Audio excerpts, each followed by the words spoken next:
Hi, everyone.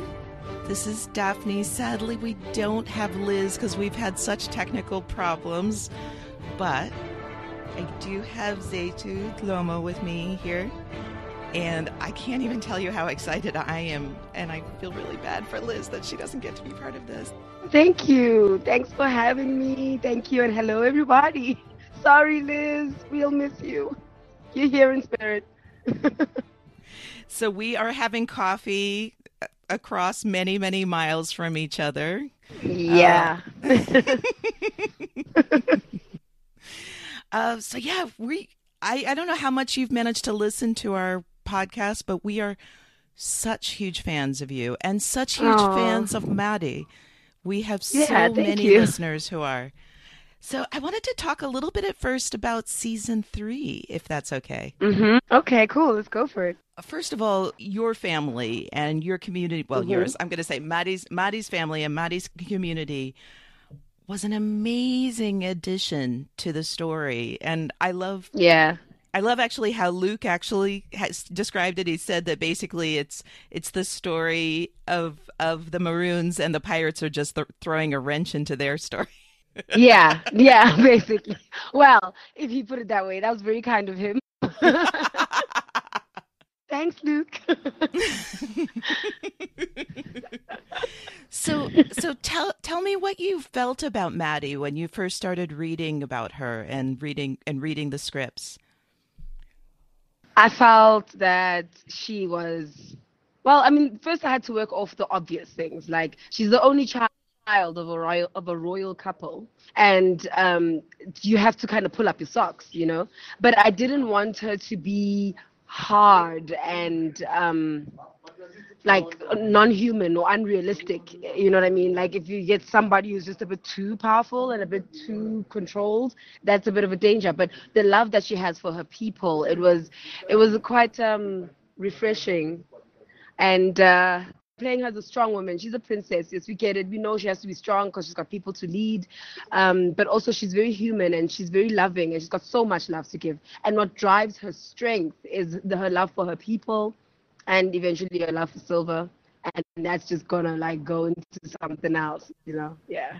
I know. We can't wait to see. We don't know the whole story. Oh, I didn't tell you where we are. Yeah. So when we are doing this interview, we can talk up until episode 5 of season 4, which is the betrayal of Billy. Maybe So just know that I don't know anything after that, and our listeners don't know anything after that. Okay. Good. Stay tuned. Yeah, stay tuned. Yeah, we know. So this was another question I've had all along, and I'd love to hear your take on it. So obviously in season 3, Maddie's parents have a different outlook for what needs to happen with the community. Right. And Maddie had such interesting conversations with each of them. Do you feel like Maddie had always wanted to go in the direction of what her father wanted, based on the way he taught her, or was it the inspiration of her relationship with Silver, or both? I think it's a bit of both. I think it's definitely a bit of both because she is a natural born leader. Her father and her mother taught her well. I believe that she grew up in a very loving home, even though daddy wasn't there. I think just like she was born obviously in a home of royalty and an only child to people who are leading a community of slaves which got away, basically. And she had to learn quickly to be a leader, to be strong and at the same time very sensitive and loving to her people and their needs. So her leadership skills was definitely on lockdown, and daddy taught her a lot, you know, and she never doubted her love, her dad's love for her, even though he wasn't around.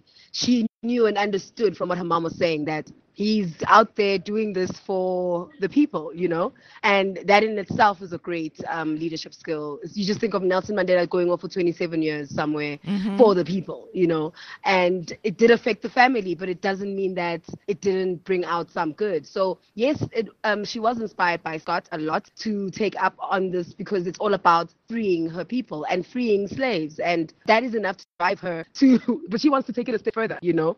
Her parents may have laid down the foundation. Now now she wants to do even more than they set out to do. She does also fall in love with Silver, and that relationship also does inspire her to go out and change the world, because in that time I would imagine, because already just that relationship is already breaking the norm, you know. Absolutely. So, okay, so my next question is in season 4, and now you have to be careful.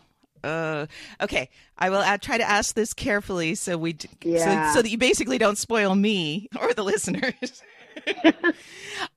I found it fascinating that in season 3, so Maddie goes in this direction towards joining the pirates and working with the pirates, and clearly Maddie, more than her mother, was in favor of this approach. But that beautiful moment, or that beautiful episode, I guess it's episode 3 of season 4, where Maddie and Flint kind of have their moments of understanding that they're right.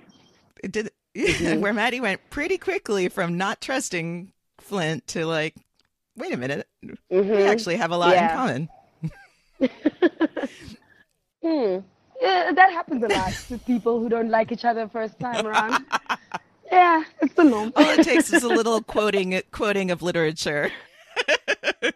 Yeah, just like throw in a like nice 9 there. I love that shift. I love that shift of Maddie, like thinking Billy might be her person to have a coalition with, to thinking that Flint was. Right. Mm-hmm. Oh, that's interesting. Do you feel like, that maybe Maddie's going through a process that the viewers need to go through? Because we always loved Billy. She's bringing in a new angle on Billy. And when I got this role, I binge watched season 1 and 2. So I was like, oh, Billy, how you? Oh my God, Yes. But, so she had to bring in a different angle. She had to bring in a different layer. One of the things that I had to do every time I was on set, and I had to remind myself that these are real people. Right. Okay, they are playing a character. And I had to come into my own character and go, just because we love you on screen, it doesn't mean Maddie loves you right now, So I had to split the difference and put my feelings aside, because I know Zethu, the viewer, and then there's Maddie. Maddie in that moment has got her right to be pissed off with Billy, and Billy needs to know he was wrong. He tried it. He was totally wrong. Yes. I'm with Maddie. Yeah. No, he tried to kill me. Yeah. I know exactly. We've got this beautiful trend of killing everybody off. But he tried it. It's so true. Liz and I might be slightly like super biased towards Maddie. I'm sure there are other viewers who are like not, like, we pretty much at this point, like, we met Maddie, we're like, we love you, Maddie. Thanks. We just take your view on pretty much everything at this point. Right. Good choice. I know, right? Listen to the girls, guys. Listen to the girls. Seriously. If it's not Maddie, it's Anne and Bonnie. Yep. Just listen to good advice. Get good advice prevail. It's a woman's world, damn it. Although Maddie seems to be a little bit on the flip side at this point from the other women. All the other women are like, get me out of Nassau. Stop fighting. Right. Not stop fighting, but I want out of this fight. And Maddie seems like the one who's like, I want in. Maddie is one of the boys. Right now, like, guys, what do you mean? Run away for what? Exactly. She's all about like rolling up her sleeves, getting her hands dirty, doing what she needs to do. She's all about the bigger picture, And when she's not scared to die. And that's, for me, was one of her most powerful aspects about her, is that she's just like, I die, guys. It's fine. Like, is there going to be progress, though? That's the power that she comes in with. And she's not about to be intimidated and made to feel like, oh, she should be crossing her legs somewhere in a corset. She wants to be in the forefront, and she grabbed the gun in episode 10 of season 3, and she is not about to stop grabbing guns, and making a difference. That's like... she's a revolutionary kind of woman. She really is. In a revolutionary relationship. She's got revolutionary thoughts. She will do whatever it takes, and use all the wisdom that she got from her parents and from her people, and just generally who she is and her human natureness, if for lack of a better word, who she is and why she wouldn't just be angry at somebody or want to kill somebody with no reason. she'll always try and find a way around Right. it. But like, don't step on her toes. But the thing that I love about her, because there are obvious parallels between Maddie and Eleanor, and John explicitly said that. Yeah. But the thing that I love about Maddie, and it's Mm-hmm. something that maybe Eleanor is learning now, is that Maddie always is. I mean, certainly strong. I mean, I don't know how you did it, honestly. Like, Right. we've not interviewed Toby Stevens, but like, you, I had to gird up my no, loins, for real. girl. All the actors have talked about this. They're like, I think it was Luke who said this, that they all talk about like, I stared Yeah. into Flint today. And I was like, Maddie stares into Flint on a daily basis, and she's like, sorry, Flint, you got nothing on me. Moving on. Yeah, no, I think I got that look from my mom. Uh-huh. My mom and my older sister, I'm the last born at home. So that look, that look that your mother gives you when you're just about to make her mad. And I was like, I know that look. I'm going to Oh, use that you look. use that look. I love that look. To mess with somebody. Thank you.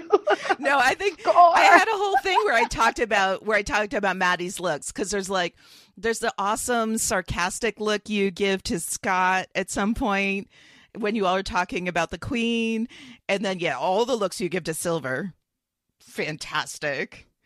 And then Wow. when Thank the looks you. you give to Flint. No, but what I love about Maddie is that she is so tough and so compassionate, Yeah. and that's a thing that this show really loves to do.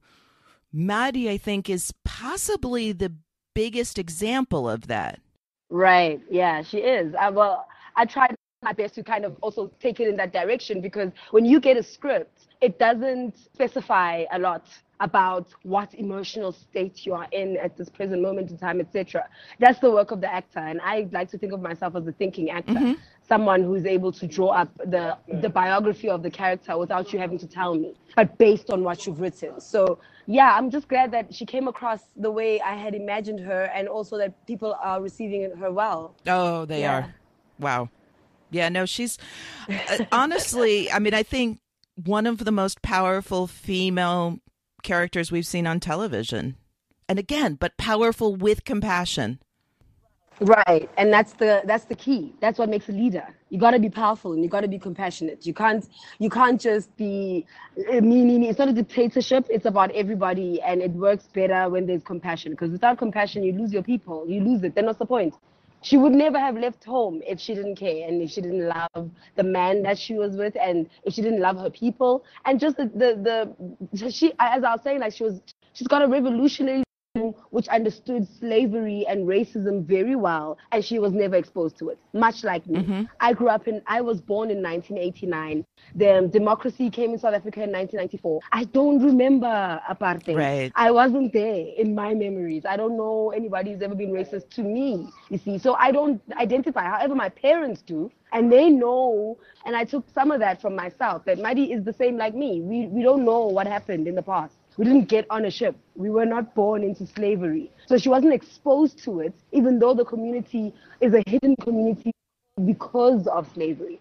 She and I both kind of have that thing of, we don't know what it's like to experience racism on that level of violence and destruction. So I was born, my memories, as long as I've been alive, I've always known a free democratic South Africa. I'm able to walk around. And with Maddie, she is royalty, and she is in a community of people who escaped slavery. So there is a sense of freedom there, but it's also they're living in fear. And I think that's the one thing that she could pick up and she could see. She doesn't see the brightness and the silver lining of it, because she's seeing, well, I don't see the pain anymore. I'm now seeing fear. You're living here not because you want to, or it's paradise, but it's because you're hiding. And she doesn't want to hide. She wants to see the world. She's all about getting on that ship. Yes, let's go, and seeing other people. And already being in a revolutionary relationship with a white man at that time, she's pushing boundaries. She's not scared. I love this comparison you're making. And you said earlier you compared Scott to Nelson Mandela. This so works. Like, what a He went through a huge sacrifice. You Hmm. go from being a king, imagine leaving the comfort of your own bed and the love of your own people to go be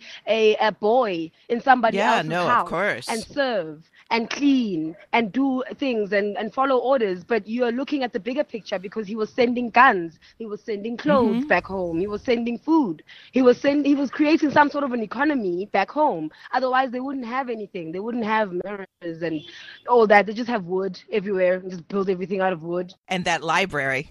Right, exactly. And that beautiful library that Madi We love loves. that And library. that's also like, yes, that library can stay. We like it. Thank you.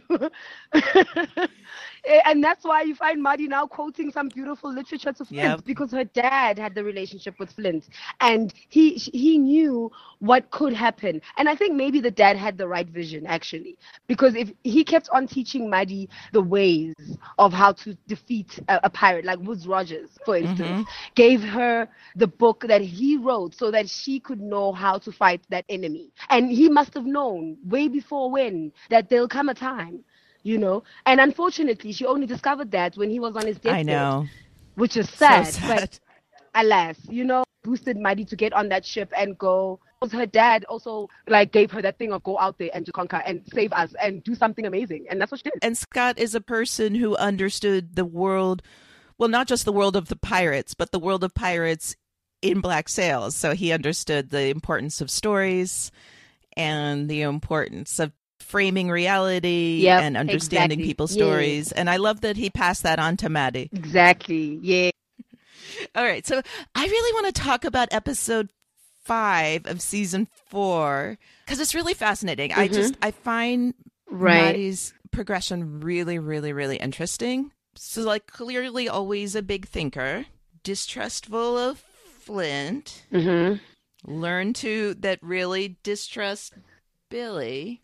Yeah. But I find episode 5 super interesting Mm-hmm. because this is the first time we get to see Maddie and Silver as a couple have a little bit of disagreement. Yep. And It gets rough in the love boat. well, you throw Billy into any boat and he's just gonna really make a mess of it. He's just so big. Hey, man, hey, exactly. Yep. And So so tall. tall. I will never forget. I will never forget in season 3, we were shooting. Oh my God, I don't know if anybody told you this. I don't know. Tell We me. were shooting a scene where the first time that Maddie gets on top of, like, gets onto a ship and Billy helps her up. Uh-huh. So we're shooting that scene and we're all on hot standby. We're on a crane and it's all like halfway through up this boat so that we like get on the ladder and walk and rehearse it like once, twice. Then now it's time for action. Tom Hopper hopped on my eye. I promise you. he kicked me. Oh He kicked me in no. the eye by accident, and he felt so sad and so terrible afterwards. I just had this Oh huge no. shiner on my eye, and then my fiance came to visit me in Cape Town, and everywhere we went, we were just giving him the stare, like, how could she stick around with a man, Peter? Every time I watch season 3, Oh, and he's the sweetest person. I know he felt so sad and so bad. Like I was like, Ashem, oh man, can I hug you, Tom? I know But it's every hard, but it's like time, hard to get your arms around him because he's really yeah, giant. exactly. But I will never forget Tom Oh Hopper's my size 10 goodness. foot on my eye. Oh That is a no. memory I will take with me to the graves. Shame, but I mean, like, shame. He really felt bad, and I don't want to say all this. I don't want to make him even more sad right now. But that is a memory. It's hard to erase. When I'm looking at the footage, I'm like, they really tried to hide my eye because immediately afterwards, you just kind of like put some ice on it, and let's move on because I don't want to stop working just because of an eye. No, let's go. Mighty, we'll make it work. We'll make it work. I don't know. Mighty trip fell and landed on her Wow, face. Let's I let's did just not shoot, notice please. anything. Also, like Toby Schmitz just told us and then posted pictures about his big cut he had on his eye. Yeah, Black exactly. Like sails. there's been some serious injuries and drama on Black Sails, but I think it's just part of it. Like it really brings you into the world of a pirate. You get home and you're bruised and you're sore, but you're just like, you know why? You know why you're in that pain and it's worth it. Sorry, I'm very fixated on episode 5. Yeah. Right, and I need to ask questions that won't like tempt you to tell me things I shouldn't know yet. That's the problem. But what's bubbling? What's So bubbling what's so inside you? interesting to me is that Silver, right, he went down the Flint road, and then Billy, Yeah. I guess very effectively kind of reminded him of his pre-Flint coalition self. And then he realized that Maddie Hmm. really is like quite a bit of a Flint herself. Yeah. Like a sane Flint, a Quite a sane bit. Flint. I'm not going to Kind of makes compare sense. those I two must because admit. Flint can be quite crazy. Right. But it was just, yeah, it was such an Yeah. interesting moment when Silver and Maddie are like in that kind of office tent place, and that's when Maddie, Right. it's like, so they're talking about giving up the cash. And I just think it's fascinating what you did there. Because, like, Maddie's obviously like, wow, I really didn't want to lose that. I'm going to be brave. Yeah. And I love what Maddie said. Like, Maddie's coming from the perspective of like a family that built a community out of nowhere. Right. Exactly. Yeah. Yeah.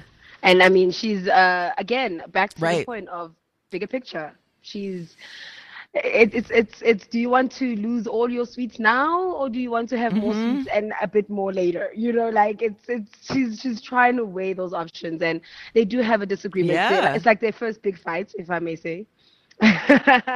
And and funny enough, it's got nothing to do with them. Like it's got nothing to Right. do with, oh, me and you, or you did this and I did that, like typical couple fight. But like they were fighting about something, a bigger cause than they. Well, And most couples aren't really in their situation. yeah, I know. Trust me, I know. But we are grateful that they are fighting over something that is going to benefit a lot of people at the end of the day. And I mean, their views are going to differ. Maddie falls into the same trap that she was telling Silver about, or rather, Mm-hmm. Silver was telling her about, and she reminded him of in episode 1. But I guess, I mean, if you don't know Right. better, you can't do better. She didn't Right. give Flint the time of day to know her, to know him, you know what I mean? And for him to know her, and for them to even have a conversation over, I don't know, a walnut. But like, they finally had that opportunity. They were stuck together on a boat and floated away, and they had no one else to be like watching out for them except for each other. So that also opened up another layer in their relationship and in their friendship. And now, of course, with Billy being Billy, and Billy, oh, Billy. Oh, Billy. That's what we keep saying. We kept saying, oh, Billy. Yeah, yeah. Because like he's just coming in and I don't know, I He's don't want to say messing he's things up. messing What do you things up, mean? but he's messing things up. And he's saying, yeah, yeah. And I mean, he's coming through messing things up, not because he has a particular thing against Maddie, but because he's Right. got a particular thing against Flint. And that's what pisses Maddie off, because she doesn't want to be seen as a groupie. No. She's not a groupie. No. So if you're No, shooting me, Silver's you're trying sometimes a to. grumpy. Yeah, Totally. yeah. He can be a groupie all day, not Maddie. Maddie, No. she's not used to that lifestyle. She's not trying to survive here. She's been Mm-hmm. surviving perfectly fine. And she's not about to suffer or go through anything dangerous Right. for being a groupie. So that's her beef, I think, the most with Billy. It's like, but at the same time, she's also like not trying to let her emotions and things get personal for her. She's always keeping her eye on the prize. Like, I will swallow my pride. I will do what I need to do with people who I don't Mm-hmm. particularly like in this particular moment. But, like to get the ball rolling, to get things done the right way. And I mean, her and Silver get off like on they start different chapters in that scene where they fight. So they need to get back on the same page, Right. Well, no, otherwise it's and the going to be beautiful Shooby thing is Doo. that Maddie is Yeah. the one who I think kind of offers the healing right at the end. But I Yeah, am also exactly. quite Yeah. I gotta say, I'm Yeah. quite worried. Like when she didn't answer that question of would I be enough, I think we all know that answer now. We'll find out. We'll find Wow. out. Okay, look, I'm not trying to I tempt think you. We will find you out. will find out. But I mean, it's not really something in the script. I just feel like their priorities are now different, and because they split up, those however long, how Right. many hours or however many days it was that she thought that Silver was dead, decisions were made and other paths were kind of like carved out. You know what I mean? So when you come back and you just kind of expect things to just go back to being normal when things have changed a lot, we're not going to agree on everything all the time, you know? And that also kind of puts a question on who's the Silver that came back? Is it still the same guy, who I was on the ship with before Mm-hmm. all hell broke loose, you know? So she's not trying to think with her heart. That's one thing that Maddie doesn't like to do. She may be compassionate, she may be loving and caring and understanding and full of wisdom, but she doesn't allow her emotions or what she thinks or feels to affect the decisions. So I imagine her like she'd be a great judge in today's society. She's Or, well, a very great leader of straightforward. any Yeah. sort. I mean, Yeah. that is one of the beautiful contrasts she has with other leaders, and that's a big issue in Black Sails is people who make decisions based on emotions, and people Exactly. who And then make, fights break out and people die because well, people somebody always die. drank your rum. Yeah, well, yeah. This is Black Sails. Yeah. Yeah, that's true. Yes, of course. I mean, People will die, hearts will be broken. makes sense. Yes. Yes, yes, yes, exactly. And she comes in on that tip of like, if I'm going to be the most mature person, you remember when Rackham said, I will be your daddy? Yes. Mom said, I will be your mama. Yeah, but she actually she can actually do that thing. That's an idea. Exactly. I love Jack. Yeah, I love Jack. Daddy Not a Jack. great leader. Yes, we love you, but no. Okay, see, True, now I just true. really want I need a Maddie and Jack scene, and I don't know if I'm going to really get one, but I really kind of want one. Oh my gosh. It would have Yeah, been maybe I awesome. But will. maybe you will get one. No, yeah, We've got really, six really, episodes what to I want go. is I want I'm Maddie and sure Anne in a something room will come up. because I don't even know what that would look like. Right. I know. I know. I was like, every time I was on set, I'm like, when are we gonna have a scene together? Why are they so mean? But it's not about that, It's the story keeps Right. No, no, moving. no. It's just that, Exactly. my little wish list. My wish list is very long and has nothing to do with the Yeah, beautiful I know. story. I had my wish list. I wanted to wear a corset and be pretty and like, and be like Oh, Max. no, you are And I was pretty. like, Oh, no, no, no, babe. stop. Maddie's outfits are amazing. Yes, But they yes, are. I I can absolutely understand. love them. They're actually brilliant. Yeah, so you Yeah. and Jessica should have like switched Different it off a worlds. little bit, just like, I know.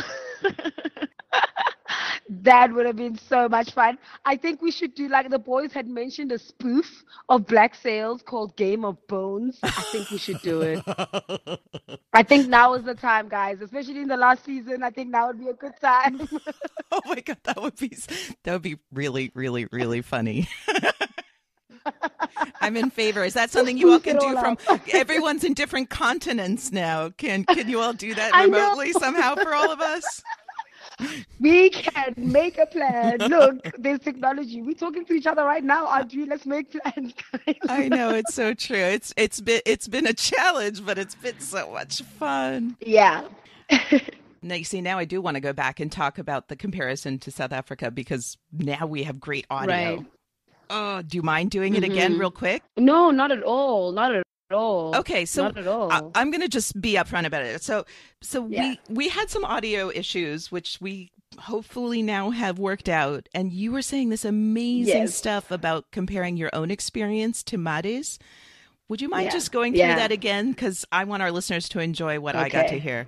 Okay. Well, One thing that I picked up from my experiences and Madi is that both of us were born into a place and a time where racism wasn't as all up in our face. So Madi was born and raised in a village where slaves, which escaped slavery and obviously racism, and they hid themselves being the maroon camp, right? And she never got to experience racism and the brutalities of slavery in her own life and have those experiences, much like me. I was born in 1989. Apartheid ended, I would say, 1990, when Nelson Mandela came out of jail in 1990. So 94 was our first democratic election, and I was only 5. I don't know what that is. I didn't care. So like I grew up I went to multiracial schools. I went to university. I studied and worked with all people of all shades. And I didn't actually feel like I was ever attacked for being black. Obviously, like in the society that we live in today, it's much bigger and broader. It's in other details, you know. It's not that it's all gone or I've lived a perfect life. Not that. But I didn't have cops come banging at my door. I wasn't doing like hard labor for free, you know, that kind of thing. I can say I understand what apartheid did in this country and what the effects of racism are right now, because we are living in a country that is very politically interesting right now, and racism is rearing its ugly head, but it's not as bad as it could be, you know. Mm-hmm. And I mean, just taking that, Madi also grew up in a place where she was sheltered from the violence, sheltered from the labor and the pain and the loss. But because she was sheltered and she didn't know and didn't experience all these things for herself, which was, now the maroon camp is her mother and father's dream. They're making it happen, and they're making it happen, which is really great and fantastic for them. But Madi, because she grew up in that camp and didn't see the brutalities and doesn't know them for herself, is now thinking bigger and better things. Her parents are saying, stay here, you're safe. She's saying, no, why don't we go to where the fight is, fight, and then perhaps hopefully like get some sort of freedom or some sort of recognition as a people, you know, and not hide away. So all these revolutionary kind of like thoughts and actions that she gets from her parents are not going to stop her from doing bigger and greater things, you know. So that's one thing about me and Madi. It's just such a like it's such a lovely parallel that obviously it just worked out beautifully. No, and it's so, yeah, it did. No, and it's so interesting because for her parents, all of that stuff was real and they experienced, and for Madi, it was something that like she knew about, but it's a lot less scary. Exactly. And I mean, even my parents, they went through apartheid. My parents were very much alive in apartheid. And my mom was a nurse.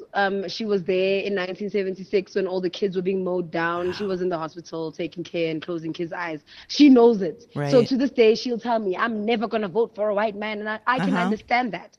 But when I am going to be voting, I'm not going to sit there counting about those things, because it doesn't really... I'm not saying it doesn't affect me, but it didn't affect me like it affected her. She's got more reason to think what she thinks, and she was exposed to a certain type of world, which is the same with Maddie. She wants to see that world that they are trying to shelter from her. Right. That curiosity is fueled. Right, but the trauma from the past is more a story you've been told. Yes, it's a story that Maddie's been told. It's not exactly. It's not that it doesn't have power, especially in Black sales. We know stories have power, but that the trauma is something that's more intellectual than visceral. Exactly. So I mean, even the trauma didn't affect her to the sense that now she can't see a solution around it. Sometimes when something happens to you, you feel like you can't get around it because it's happening to you, and you don't see you don't see the other angles of it. But when you tell somebody about something and you're like, no, these people, they are so mean to us and they do this to us, she'll go, yeah, I see that, but now what do we do? Because she doesn't have it printed in her mind that she can't do anything. She's got an I can attitude, you know. And it's like, wow, what would stop me, you know? What would actually make me feel like I can't? It's like, even with me growing up, what makes me think I can't be an actor, dream big, go to university as a Black child in South Africa? It's an I can attitude because I didn't see the I can'tness of it, you know? Mm-hmm. So I think Maddie also feels the same. Yeah, no, that totally works. I mean, it's Yeah. interesting because she's now in coalition with Flint, who's someone who you could argue that James McGraw was a person who very much was that person who saw personal Right. possibilities, Mm. whereas Mm-hmm. Flint is someone who's actually possibly more like Maddie's parents, someone who's motivated very much by Right. trauma. I see. I see. Yeah, that does make a lot of sense. But also, I think that's also quite an interesting thing to pick up there because then now we can see what's making them click again. Because Right, I don't know if maybe Maggie reminds Flint of his old self, and Flint is feeling protective now, like a father figure of this right. poor girl does not know what this world looks like, and you know, let me Sure. open her eyes a bit, But also, Maddie brings in that hope of remember who you were. It still can work. In Right. fact, it's more powerful kind of thing. And maybe it's more fascinating for Flint to see Maddie be powerful, just Mm-hmm. like the way she is, as opposed to changing, you know. She doesn't have to go into a dark space to make a difference. Right, right. And I don't know, I think that's like something that's kind of pulled them together and attracted them in some way. Well, and I we know think. for no, no, for sure, and we know from his experience way in the past with Thomas and then Miranda, is Yeah. that he Mm-hmm. is very, or once was at the very least, he was once able to be truly inspired by people with vision who are good Right. people, and Yeah. yeah, I definitely believe that Maddie of all people is very good, even though she can be. Yeah. I would not want to cross her, but Girl. yeah, I mean, we could just go through all of the scenes. Can we just go through all of my favorite Yeah, scenes? sure. Okay, there's Let's do it. the knife handing scene. Oh my God. Right, right. Yes, That was yes, that scene. incredible. So, Yeah.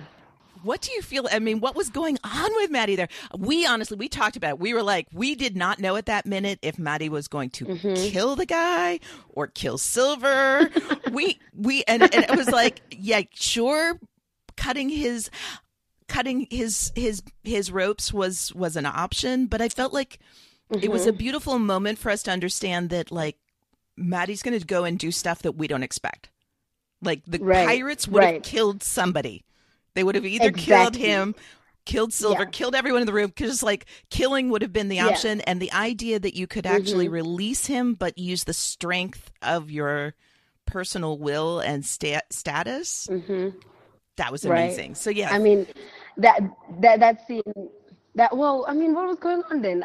I think she in that scene, it was the knowledge, the knowledge of knowing that Maddie and her people were the only black people on that ship, mm-hmm, and thinking that you pirates think it must be okay to just do whatever you want. right, And she had to put on her big girl panties and be the bigger person and do the better thing and let him go and be the example to Silver as to how we are going to handle this. mm-hmm, Because things can and they would get very ugly very quickly. So again, she's there with the bigger picture in mind. She's not trying to mess up that plan, and I suppose I like the fact that she gave that example to Silver. Like, yeah, no, she's got this control and compassion in her authority, where she goes about other things. She would have killed him.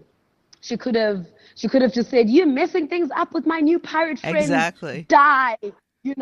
But she was like, "No, actually, you guys need to just grow up because there's a war. Yeah, there's a war. We're trying to fight. If you don't mind, if it's okay with your schedules, can we get back to the war? Because I need every man alive, Right. pirate and slave. I need everybody alive. Yeah." So you're saying that was a "I'll be your mommy" kind of situation. I'll be your mama. Yes. If y'all ain't gonna behave, I Right. will show you. But at the same time, when she gave that look to Silver at the like Mm-hmm. when she was walking away, she was Mm-hmm. like, I am not afraid to cut a bitch. I will. And please don't think that just because I love you or because I've got feelings for you, I'm not gonna cut your other leg. Listen, she's Mm-hmm. that girl. In her mind, she's thinking all these things. Like I'm trying to my best to keep control, you know, Right. because she's the only woman on the ship, Yeah. and no one else is there who's a female, but her. So she's got to deal with all this testosterone and this unnecessary drama and still keep a war in mind and still know that we are not on the ship as a cruise, guys. We are actually going somewhere to do something intense. So Yeah. can we behave? And Silver also just taking up on that thing of like, well, you've got your people under control. I need to get my people under control. And he had his people beat him up. Yep. That other guy. Yes. Yeah. You see? So like things work out sometimes. Well, when Mama when is Maddie's around. listened to. Yeah, exactly. Yes. That is true. No, and it's interesting, like, because we've always talked about Silver as a super fascinating character because he can learn so quickly. So he can integrate things from other. And I think I'm starting to really think that Maddie is his match in that. I think so. Be the yin to his yang. No, I totally get it. I mean, like he's a quick learner. He's a chameleon. Yeah. He is a chameleon, and Maddie is like the earth. Mm-hmm. She's the come back, you rainbow looking child. Come to me. You know, be normal. Breathe, my babe. I'll be your tether. Let's make this.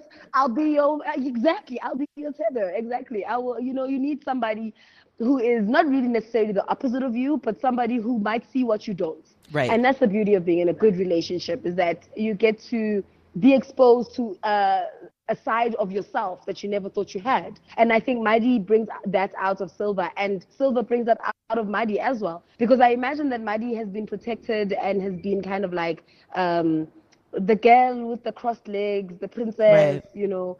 But like seeing Silver and falling in love with him, you know, they both are in the same position. They both, in terms of like their status in society, Maddie being a princess and what Silver is to the crew. You know, they've both got the same responsibilities, the same expectations on their shoulders, and they're helping each other carry this crown. Mm-hmm. Basically. Mm-hmm. Yep. Yeah. Well, yeah. And we've heard that crown is pretty heavy. Yep, we've heard. And, you know, 3 legs are better than none. Oh, you're good.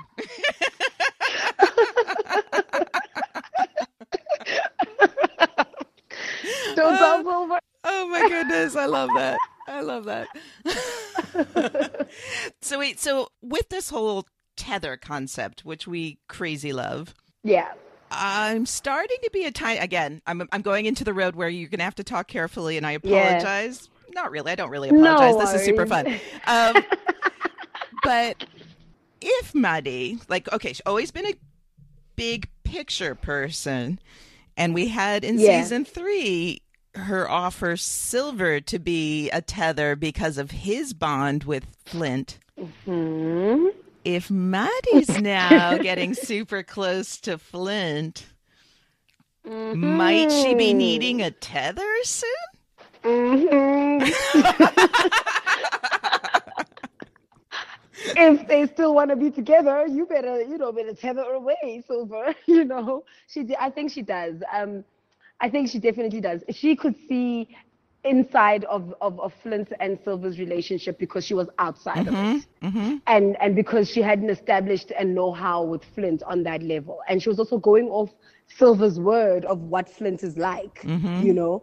So she'll obviously protect the man she's with. Now that she's now with Flint and they are creating this bond of theirs, and she may think that she is in control. She may think that she's not going to sink into Flint's whatever it is. Whatever does, it is. However, yeah, whatever it is. She will need Silver to pull her out, you know. But I think they might find a way to get there. And if it doesn't happen, what are the dynamics going to be like now that they both have experienced the Flint effect? Right, the Flint effect. So. Yep. Mm-hmm.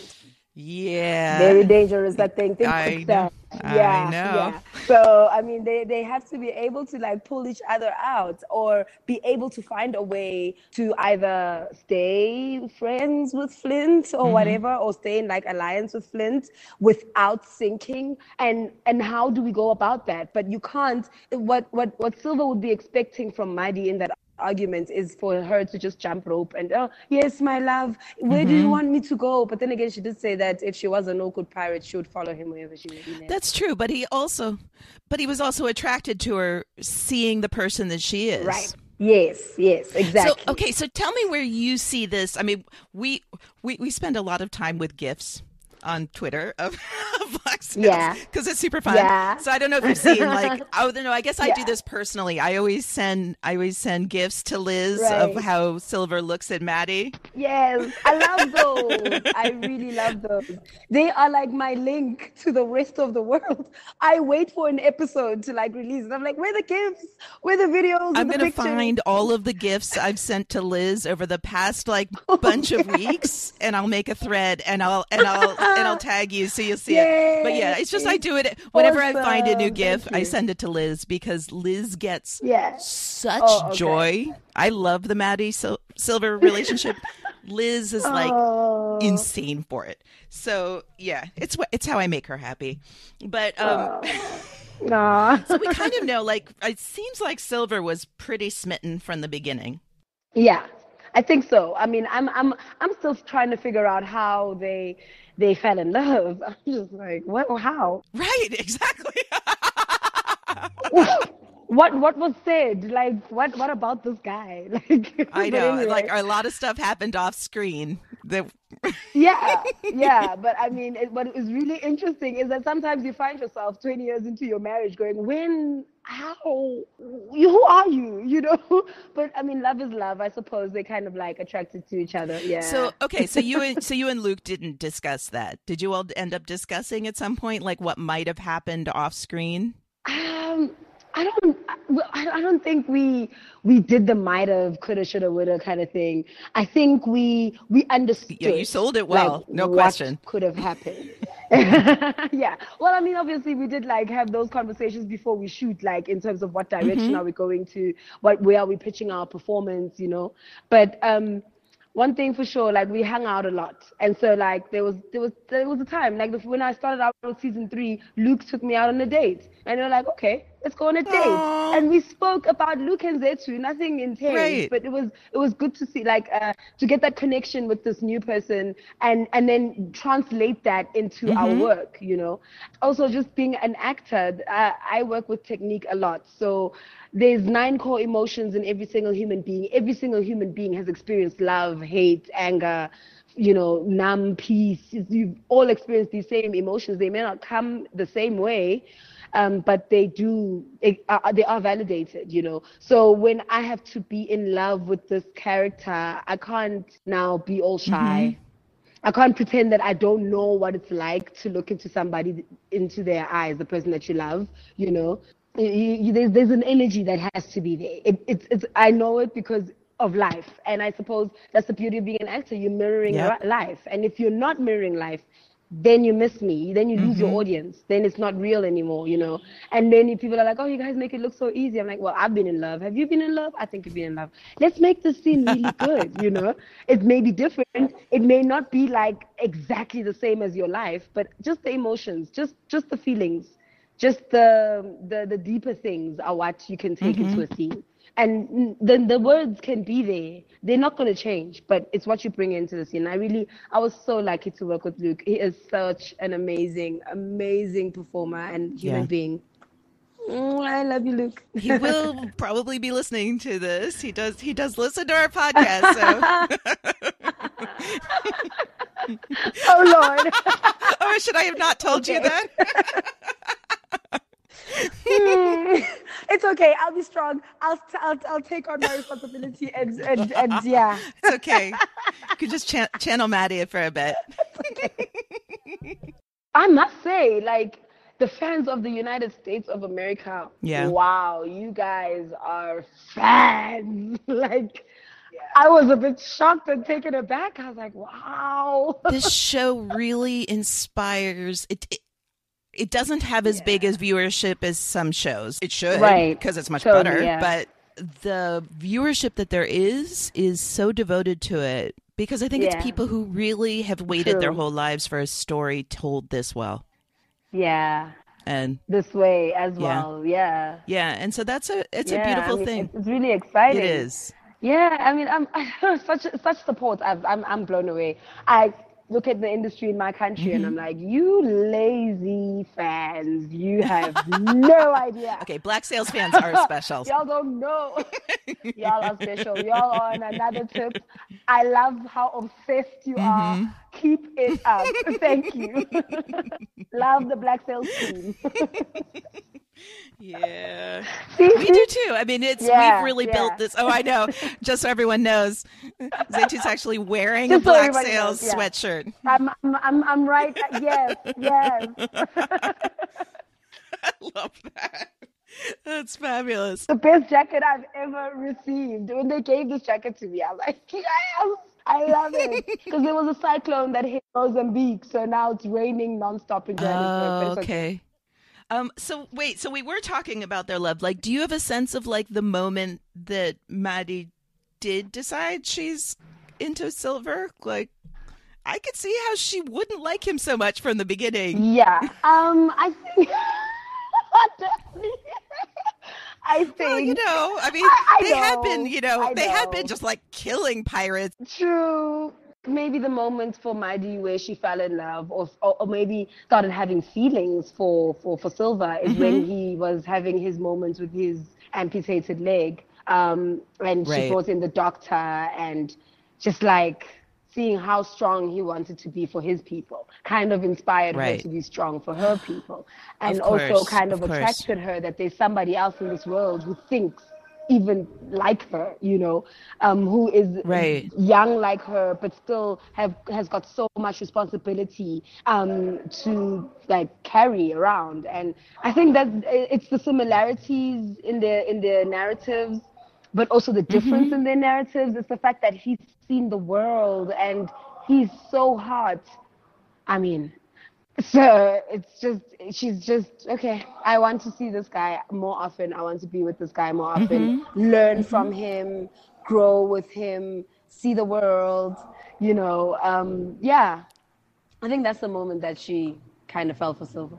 That totally makes sense. And he's doing also that thing of strength and vulnerability. Exactly. And I mean, also, I think even though it was unspoken, just that moment of her seeing him being vulnerable and being weak, and it made her feel like, for some reason, she knew that she might be the only person who knows this side of him, and that is a lot of trust to kind of give to somebody, and like letting him know that, no, don't worry, I'm not going to go out now and rat you on Twitter, tell you how weak you are, you know. She's got back pirate Twitter.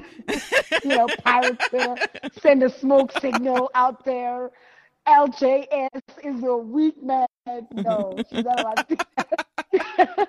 But definitely that moment between them did solidify something, some form of a trust between them, because it's something that doesn't happen. I don't even think that he would allow himself to go there with Flint. Right. No, absolutely not. And sometimes it helps to just be like, to meet a perfect stranger, because the perfect stranger will kind of show you something that you were not thinking, or not something that you didn't think was alive in you, or that and creates a space that says, it's okay, be weak. It's okay. Yep. You know, I'll be strong for you absolutely. right now. If it means holding your hand, I'll do that. And by the way, you've got beautiful eyes. So, you know, so there's here.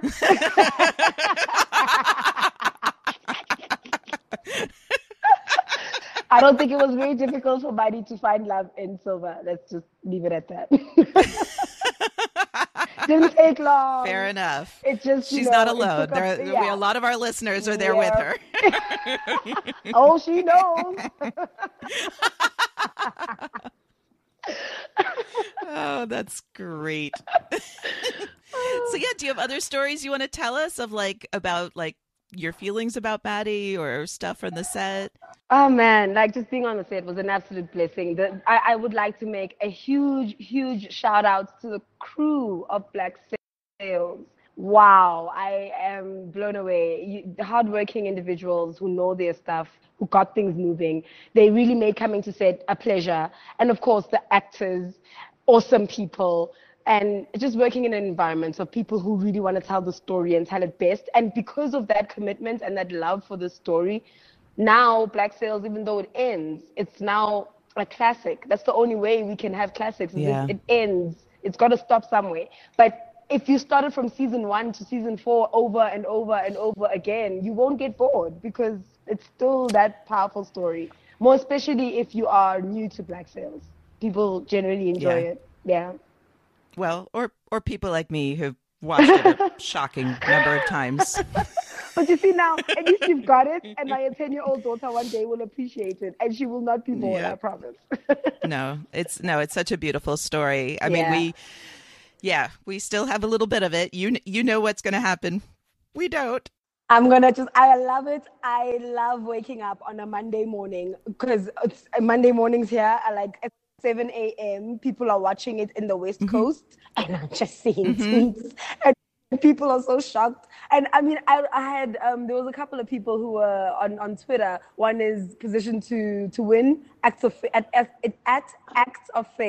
And she was like, Zethu, what's going to happen in season 4? Are they going to come together? I was like, for 6-7 months, I was like, babe, you got to wait until it plays again, lovey. Come season 1, episode 1 of season 4. And she goes, okay, I see why you had to hold out. I'm like, yes. I don't want to spoil it. It's so much better if of course. You're just going to enjoy the twists and the turns and the mischief. Right. Yes. And you and I actually together should thank your fans because I was being shy about reaching out to you and they did. And that's how we ended up in touch. So thank you, ladies. And yes, thank you, everyone. Thank you so much. The support and the love on Twitter and every other social network is really overwhelming. I am so eternally grateful. I don't even know what to do. I wish I could throw you guys a huge party and bake you a big cake. You just need to come to the U.S. Yes. You know what? Come on over. Where is my passport? What did I do with that thing? Oh, okay. On the way. I would like to actually come through for the Comic-Con, though. I would love to do the Comic-Con. I know, right? It would be really awesome. We have that episode in our feed. Right. I went to the New York Comic-Con and hung out with Luke and Clara and Tom and the creators and Jessica and Hannah. Right. And it's nuts. I mean, you need to come just because they are. It's a crazy culture. Yeah, it's amazing. People all dressed up and I'd love to. And just expressing their love for things. Am I allowed to dress up? Like, I want to come there, like, wearing, like, I don't know, Superwoman or something. Yeah, exactly. Come be Wonder Woman. You and I will be Wonder Woman together. Yes, that's awesome. Let's do it. Great. Around, you will let me know on Twitter when it happens, because I'd really like to come through and just meet everybody and just, have our coffee. I'm going to make it happen. I will make it happen. I'm going to pull the stops. Yes. I'll give a leg for it. No, don't do that. We see how rough it is to walk on that crutch. Yeah, I felt sorry for Luke a lot on set. Oh my with God! That crutch. I was just, how do you do it? Shame, man. See how much we love you guys. Yeah. And we appreciate it. Thank you. Great. I look forward to listening to all the podcasts and just catching up with all that I've missed and all the future ones. I'm very excited. Oh, you're such a sweetheart.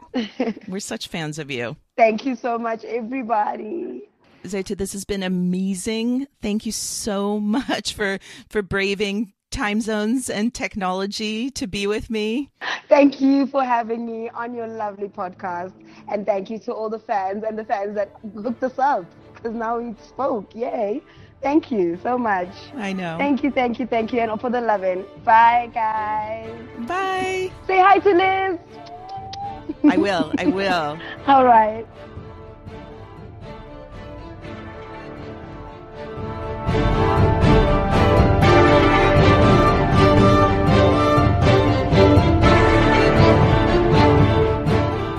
Fathoms Deep is a Common Room radio production. For more information and access to other programs, please visit us at commonroomradio.com.